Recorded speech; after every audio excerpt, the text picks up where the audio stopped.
Have you ever looked at your brand, your offers, your content, and realized it just doesn't fit anymore? It might have been right once. It might have even felt like a magic at the beginning, but now it feels a little tight, a little outdated, maybe even a little off. That moment can be scary. We ask ourselves, what if I change it and lose everything I built? What if people don't understand? What if I'm just being flaky? I totally relate to that one. But here's the truth. You are allowed to outgrow your brand, and you're still allowed to be rooted in your values, in your purpose, and your voice. Today, I want to talk about what it means to evolve your brand in a way that honors who you've become without throwing everything away. Hello, friends and beautiful souls. Welcome back to the Voicekeeper Podcast. I'm Caroline, and I've been thinking a lot lately about what it means to outgrow a version of yourself, especially in business. This episode is especially for the woman who feels like what once worked doesn't anymore. For the podcaster or creator who built something beautiful, but now feels the quiet nudge to shift. Yeah, me. But before we get in, let's take a moment together. Close your eyes or soften your gaze. Place a hand of your heart and just ask, what part of me is ready to be seen differently? Breathe into whatever comes up. What part of me is ready to be seen differently? So let me take you behind the scenes of my own evolution. For years, I built a business called Wild Home Podcasting. It was rooted in strategy, production, and helping people grow their shows.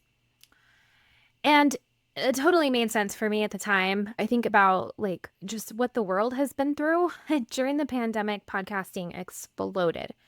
And I went from having a team of 2 to a team of 4 to a team of 6. And, my original thought was, I'm going to take my name off the door because this is an agency. I have people working, for me, doing all the work kind of thing. And then everything changed again when AI burst onto the scene. And the thing is over time, I started to feel like I couldn't show up fully in that container. I've been craving depth, softness, more room for intuition. I wanted to talk about healing, visibility wounds, and how voice lives in the body, not just in a marketing plan. And so I listened to that pull. I did step away from the agency model, but it was really more of an evolution. It wasn't something that happened overnight. It just seemed like all the pieces were falling into place.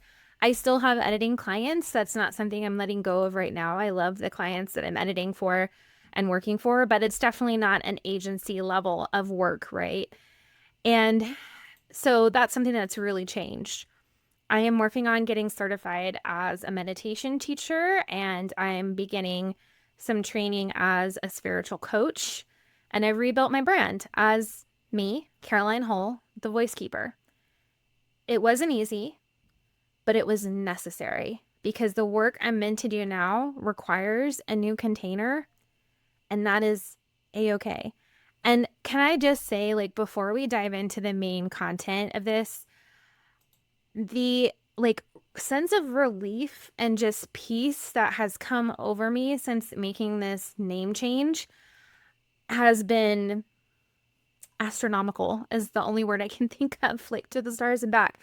Because I think Wild Home Podcasting, for the reasons it was created, which were very important reasons, because like I said at the time, during the pandemic, I liked the idea of it being wild home because my home was wild and I was podcasting. It made sense. And there were a lot of people who were doing the same thing.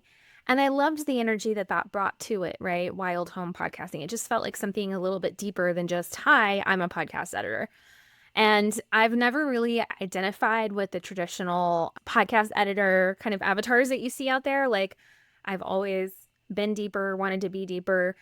And so this shift, even though it was just a name and a rebrand for me, it really feels like stepping into my own power, stepping into something that can take me a lot farther. And I'm not saying everybody needs to go and rebrand, but I'm saying your brand should feel like this.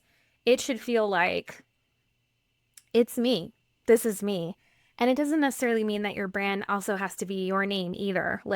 I want to put a lot of caveats in this because I feel like when you're listening to this, you're going to hear my story and you're going to go, oh my God, I need to rebrand. And that's not at all what I'm calling you to do today. I'm calling you to make sure that if your brand does feel off, that you know that there's things you can do about it. And it doesn't mean that everything is ending. Okay, there's my little soapbox. Let's step off of it. So the first thing I want to talk about is that outgrowing doesn't mean abandoning. And this honestly has been the hardest part of this whole thing for me.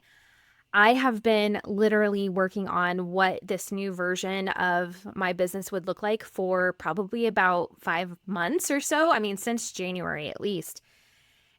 And it just hasn't felt right until this moment because I felt like I either had to start from scratch or I had to still do what I was already doing, right? And I just want to say a couple of things about this. Like, you're not starting from scratch, you're evolving. And that is something that I have talked about for years about how your podcast and your content has to evolve with you as you evolve. And so that's totally okay. And I want you to think about, like, I don't have to start over, I just evolve. You know, your past work still matters. It brought you here. And that's something too that can be really hard to deal with when you're making a big shift because you feel like, oh my gosh, I wasted time. Listen, I have had like 5 million lifetimes, I feel like sometimes. I was a ballet dancer. I worked for a nonprofit. I have done all the things. And it's really easy for me to sit here and be like, oh, what a waste of time. But it wasn't, because it's part of my story and it's part of what made me who I am and what brought me to this place. So just remember, like, your past work definitely still matters. And you can carry the roots of your message into something new. So there's definitely a part of my work and message that still feels quite right, and I'm carrying it with me into the next thing. So I want you to think about, if you are feeling like things are a little off, what part of your message still feels true and what part needs to stretch. And I think that what part needs to stretch question has been really big for me to answer because I knew that there was a pull. I was feeling pulled in a certain direction. And it was like, how can I take what I already have and just stretch that? The second thing I want you to think about is visibility will ask you to be seen again and again. As you grow, you will need to be seen differently, not just by your audience, but by yourself. And I think this has been one of the biggest lessons that I have learned, is it wasn't just about my business and it wasn't just about showing up on Instagram. It was about, who am I? How am I showing up?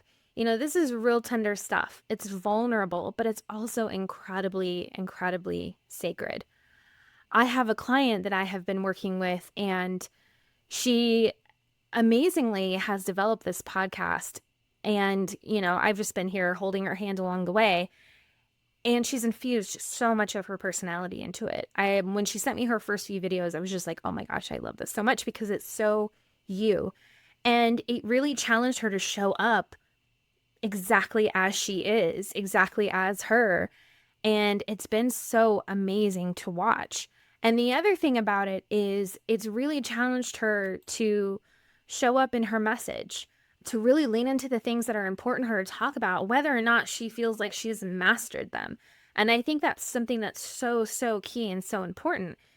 Part of the connection that we get through our content is showing up as me, showing up as you, flaws and all, saying, I'm working on this, I'm working on this. And it takes a lot of guts and courage to do that, but dang, it feels good when you allow yourself to do that. And the third thing that you can think about is that you get to lead with your voice. And I think this is something that, as someone who's been in business for a long time, I definitely feel like I have focused on the wrong things when it comes to branding. Like, it's not just about colors or copy. It really is about claiming what you really want to say right now. And kind of going back to what I was just talking about with my client is, you don't have to shout. You don't have to prove. Like, this is not a performance or not people sitting around testing you, grading you. You just have to trust that your voice gets to evolve.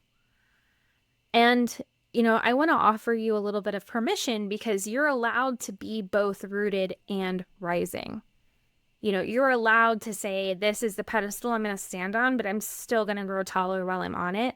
And I think sometimes we feel like we have to box ourselves in immediately. Like, okay, this is the box that I'm going to live in. This is the box that my business is going to be in, and this is where I'm going to stay.